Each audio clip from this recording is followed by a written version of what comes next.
My name's Elise, and I'm on the product team here at Databricks, and I'm going to discuss and demo efficient data ingestion with Lakeflow Connect.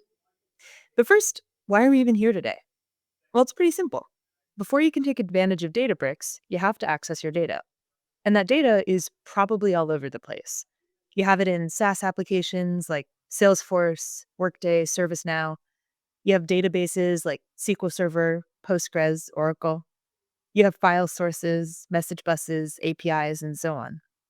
But it can be really difficult to get that data into the lakehouse so that you can do meaningful things with it. To start, pipelines are hard to set up.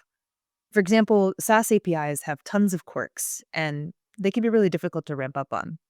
They also change a lot, so it's hard to keep up with them. Database pipelines are even harder to configure and manage, especially without impacting the data source. So customers do a lot of work to build these pipelines, to optimize them, and particularly to maintain them. And spending time on all that gets super expensive, plus it slows your time to value. It doesn't help that these pipelines often require a specialized data engineer. So the people who need to use this data downstream, say the analyst or the ML engineer, they get blocked. It's the opposite of democratization. And you might not even want to democratize your data when you have this patchwork of pipelines because it's so hard to govern it effectively. Think access control, lineage, monitoring. So at the end of the day, you're not fully utilizing your data. You probably run into pipeline outages, and you might even have some security risks. Now, Databricks has already done a ton of work to address this, and we're going to cover some of those existing solutions so that we can contextualize where the new offering sits in our portfolio. At the most customizable layer of the stack, we have structured streaming, which is an API for incremental stream processing in near real time. Engineers love the performance, the scalability, the fault tolerance, but over time, they asked for more automation and less overhead. They wanted things like better auto scaling, data quality constraints, failure recovery, and so on. So we added Lakeflow Declarative Pipelines, which is a framework for building reliable and scalable data pipelines. You define the transformations that you want to perform on your data, and declarative pipelines manage the orchestration, monitoring, data quality, errors.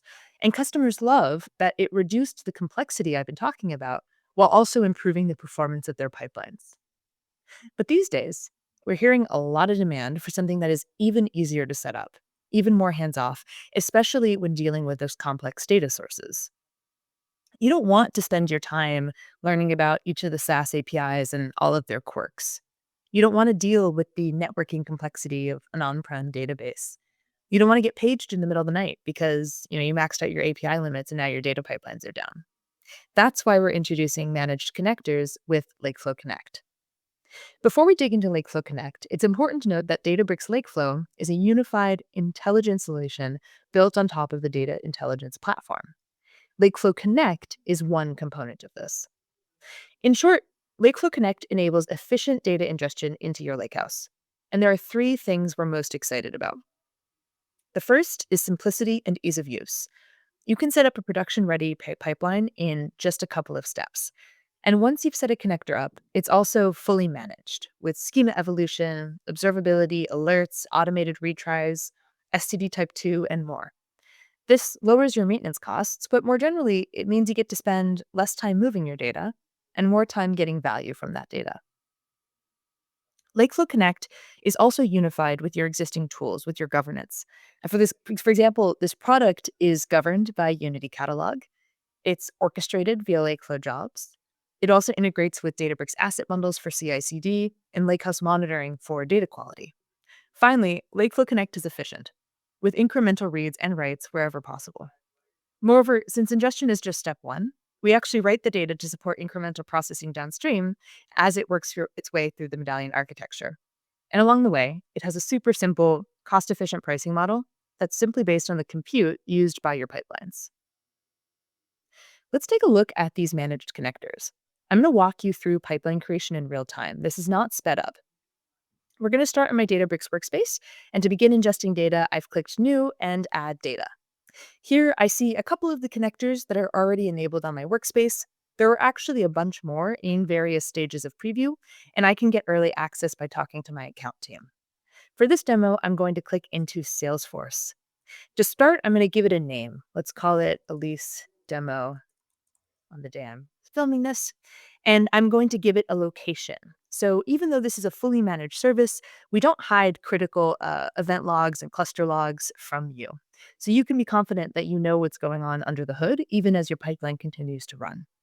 And finally, I'm going to select a UC connection that stores my Salesforce credentials. If I didn't already have one, it'd be super easy to create one right here. It just uses OAuth. Now I'm going to create the pipeline and fetch the source schema. Now, on this step, the connector is pulling the schema of data that's available for me to ingest. And that data is restricted to whatever data the authenticated user actually has access to. We always respect source permissions. Now, the schema, it can evolve over time. And Lakeflow Connect can already handle a lot of different types of schema evolution. So, for example, it automatically ingests new columns of my selected table.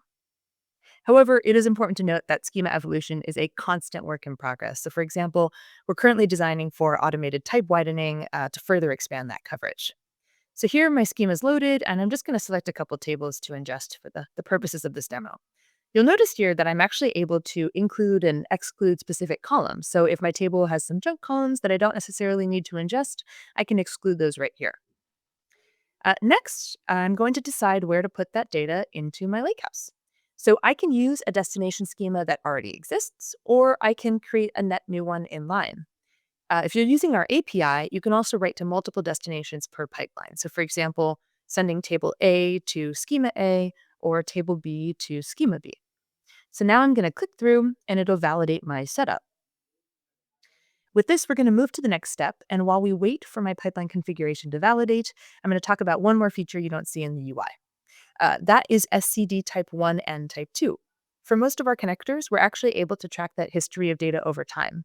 We also compound it with change data feeds so that you get that real full history of data in your table over time. Now, here in this last step, we have to set a schedule and we have to select our notifications. Lakeflow Connect is orchestrated by the tried and true Lakeflow Jobs platform. For each schedule that I choose to set, I'm simply creating a job with a pipeline task. I can then add any tasks that I'd like before or after that pipeline task. So, I could create a net new one, I could add more schedules, I could delete all the schedules, or I could just leave the default as it is right here. I also have notifications. I'm going to leave this as is, so this means I'm going to get notified if the pipeline fails.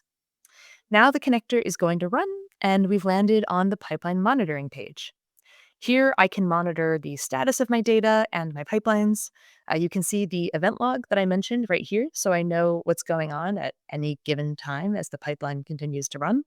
There's also some helpful information here on the right rail, again, trying to let you kind of see under the hood of the pipeline, even though it is that managed service. Now, this pipeline is already production ready, but as I continue iterating on it, it can get more advanced. For example, connectors fully support Databricks asset bundles for CI/CD to help you uphold data engineering best practices as more and more people are able to create pipelines across your organization. And that's particularly important because, as you just saw, it's really easy for anyone to create a pipeline. That said, you can lock down the necessary permissions with Unity Catalog if you want to restrict who on the workspace is actually able to create these.